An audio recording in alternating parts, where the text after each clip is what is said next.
Hello everyone, very good evening to all of you. I hope you guys have had your decent dinner. I don't know, for those of you who are early dinner takers, I guess. I think you guys have probably had your dinner. Today in this session, what I'm going to be doing is just talking a little bit about uh, constitutional law and just introduce all of you to constitutional law. That's the plan. That's what is the intention. Of course, I will also take you through what are the important things, right? What are the important things that you guys should keep in mind when it comes to constitutional law? What are the things that you need to, study and remember and so on as far as the CLAT examination is concerned? Because as far as the CLAT examination is concerned, not everything that is there in the constitution can be remembered. Also, there are some 500 articles, 500 plus articles approximately. No, not 500. Okay, 450, approximately 450 articles are there in the constitution, and that's what we have to basically keep a track of, right? Susmita Kundu is here. Hello Susmita, how are you? Very good evening to you. Why is my display a little this thing? Promote cinema. Is the stream going clearly, guys? Just want to make sure. How are you, Sushmita? You're from Bengal.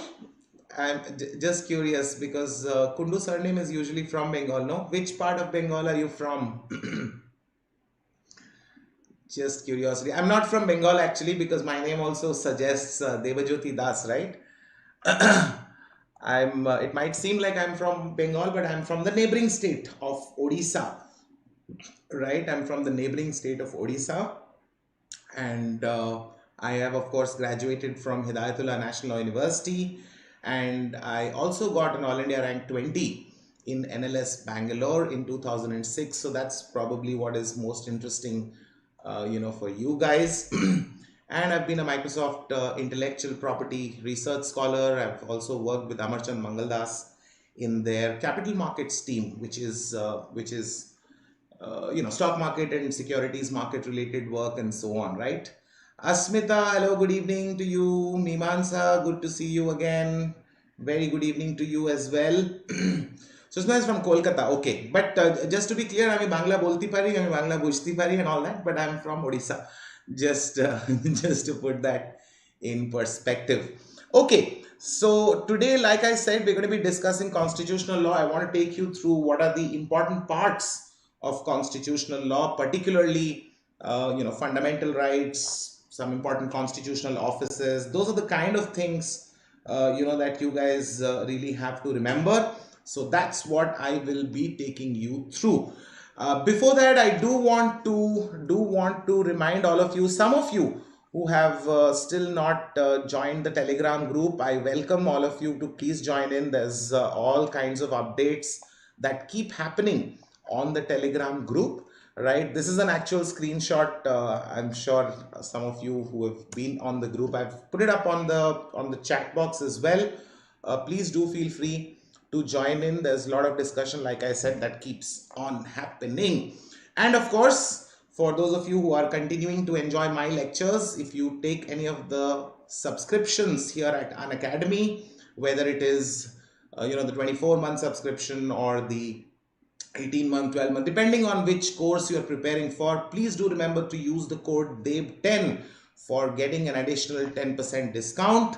And all of you already know about some of the excellent features. Most uniquely, I think the raise a hand feature, right? The raise a hand feature that we have here at Unacademy is the first that we have, which is basically that you can actually speak even during the online classes. Of course, you'll have to take permission from the teacher and so on, and the teacher has to authorize you and so on, but yes, you can definitely speak as well. We do have the 2-year comprehensive batch, which is the rankers batch. Some of the very well-known faculty members are going to be taking your classes, and we also have the live quiz features that you can continue to keep using. And there's a lot of special classes that we keep on conducting. In fact, other than the YouTube sessions that I'm taking, I will also be taking a lot of special classes. Again, in the Telegram group, I keep asking people what subjects and so on. So the first two special classes that I've taken have actually been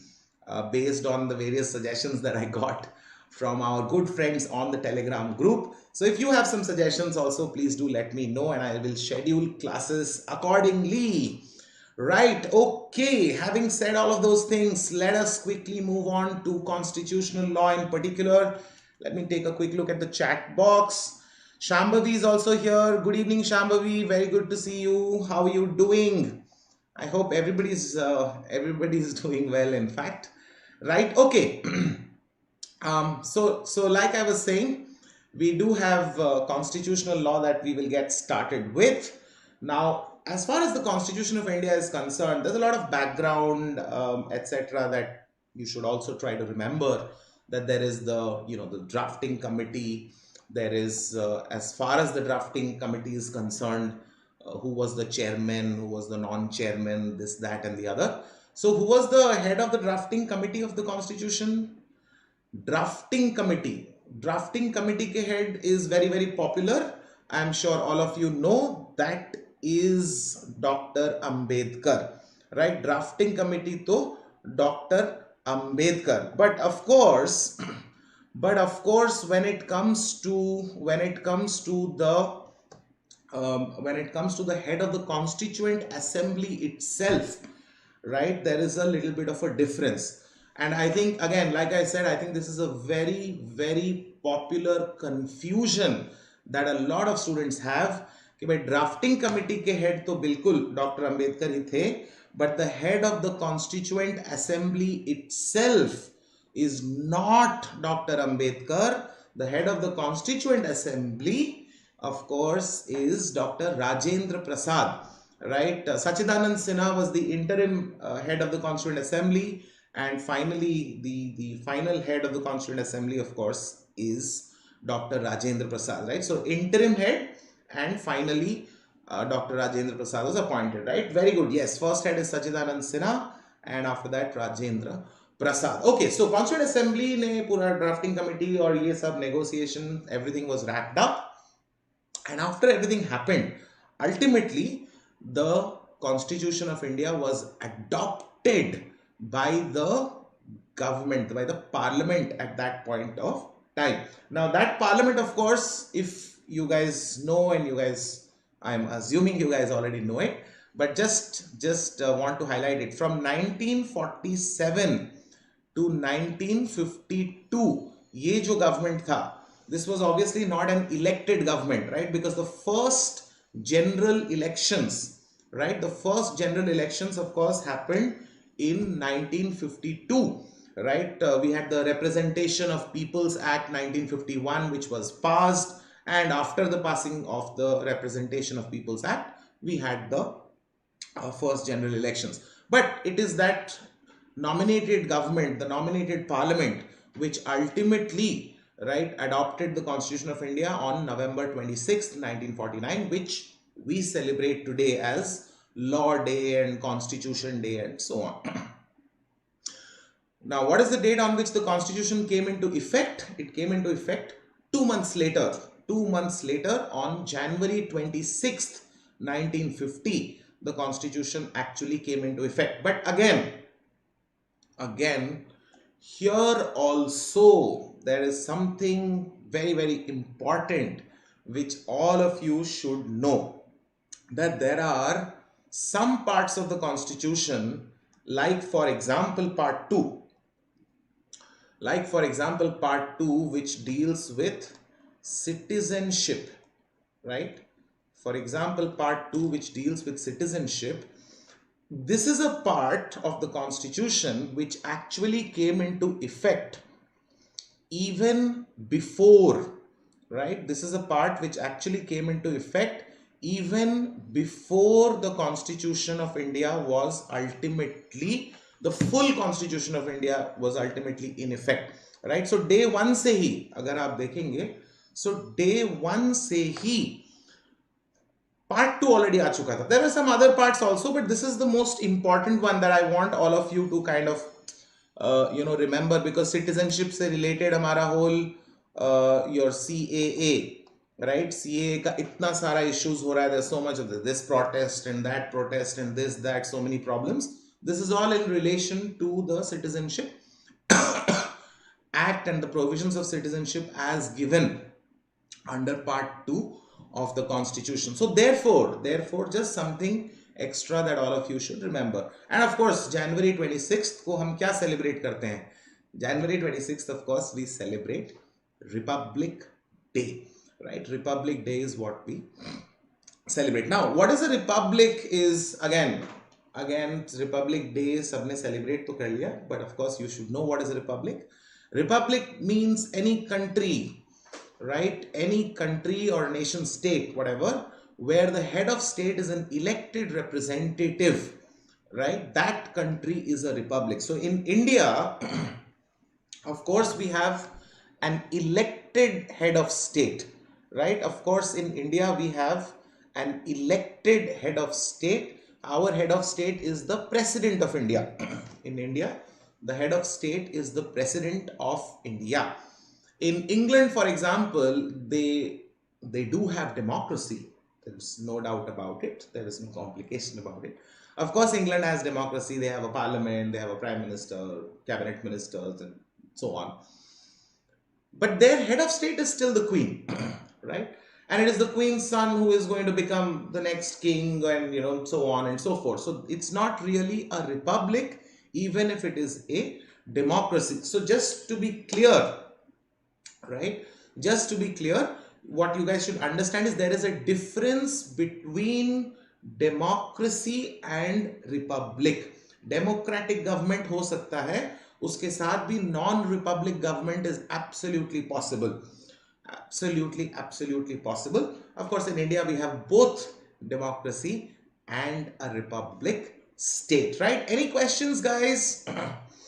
Miman says England have monarchy. Yes, absolutely. England definitely has a monarchical form of government. England has a monarchical form of government. That means they have king and queen. In fact, England's national anthem, long live the king may die, but long live the king, and so on and so forth. That's long live the queen for now, right? That's their national anthem. Of course, our national anthem has its own controversies.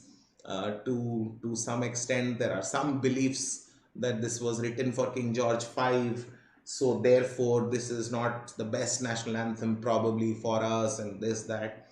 But of course, it is a great anthem which has unified the nation for, more than 7 decades. Up to ho hi gaya, and all of us are proud, and I think all of us feel good when even movie theaters, movie शुरू होने से just पहले, I don't know, I hope none of you are unhappy about those kind of things कि चलो ठीक है जो भी है, थोड़ा 1 मिनट के लिए अगर भारत के लिए खड़े हो जा रहे तो कितना ही बुरा लगेगा, right? Now,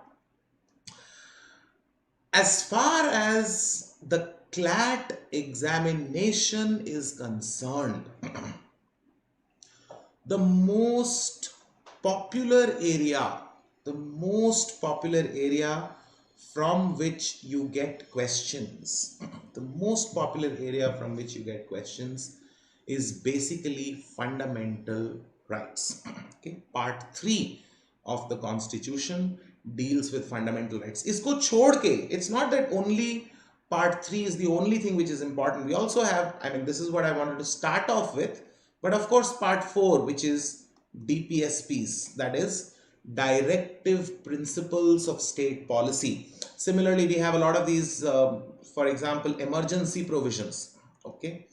That is from Article 352 to Article 360. For example, we have all these important constitutional offices, right? Important constitutional offices in India, like President, Prime Minister, Judges of Supreme Court, और ये सब के बारे में, what is the kind of questions that you get? Usually you get questions about eligibility, okay? What is the eligibility to become President of India? What is the eligibility to become Prime Minister? What is the removal process? right? How do you remove the prime minister? How do you, what is a no confidence motion? What is this? What is that? These are usually, right? These are usually the kind of questions, that you get as far as the constitution portion of legal aptitude or legal reasoning or whatever is actually concerned, right?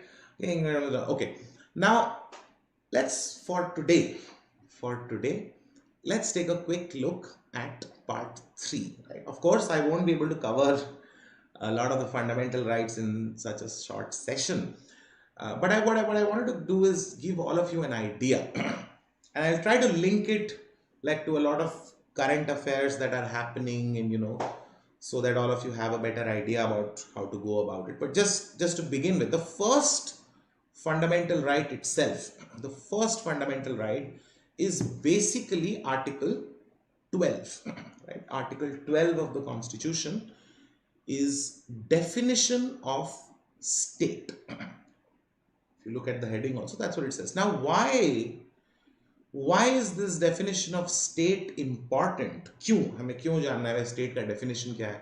अपने आप में this is not a right. This is not a right in itself, right? It's just a definition clause. So why is this definition very important? Because fundamental rights in India, philosophically, these are basically guidelines, right? These are basically guidelines. These are basically powers, rights, duties, however you want to look at it. Most importantly, these are promises. And these are promises made by the state. These are promises made by the state. For example, there is a promise which says no person shall be deprived of their fundamental right to life and personal liberty, and so on. So no person shall be deprived. Who is making this promise? Who is making this promise? This is a promise which is being made by the state. There will be equality before the law, and there will be equal protection of law, and so on. So again, who is making this promise? This is a promise which is being made by the state. So if there is unequal treatment under Article 14, if there is a suffocation of freedom of speech under Article 19, किसी भी तरह से कुछ भी हो रहा हो, ultimately these are all factors where the duty of the state has been violated, right? It is the state's responsibility. As a private citizen, my job is to ensure, right? As a private citizen, my job is to ensure that I am definitely paying my taxes. Why am I paying the taxes? Because as a private citizen, I don't have the time, I don't have the energy, I don't have, to be able to fulfill all of these promises. I cannot ensure individually, I cannot ensure security of the nation. There is an army which is required, or an air force, navy, and so on. I cannot ensure that every person is well fed in this country, because of course right to food is part of right to life. Okay. So how do I ensure all of these things? I pay my taxes, you pay your taxes, all of us together, we go ahead and pay taxes and give that money to the government, to the state, right? And therefore this definition of state becomes very important, because it is the duty of the state, to ensure that all fundamental rights are granted to the people, right? That people have their fundamental rights with them, and so on and so forth. So what is this definition ultimately? Definition kya hai? Basically government, right? Essentially what we are saying is it is basically government. Okay, if you look at it, whether it is central government, whether it is state government, whether it is the union territory, some of the places there is government. Then there are the various departments, ministries, there are the various government owned companies, let's say like Steel Authority of India Limited, भेल, गेल, ONGC. आज सबने stock market में देखा कि IRCTC के shares बहुत आज गिर गए वगैरह वगैरह.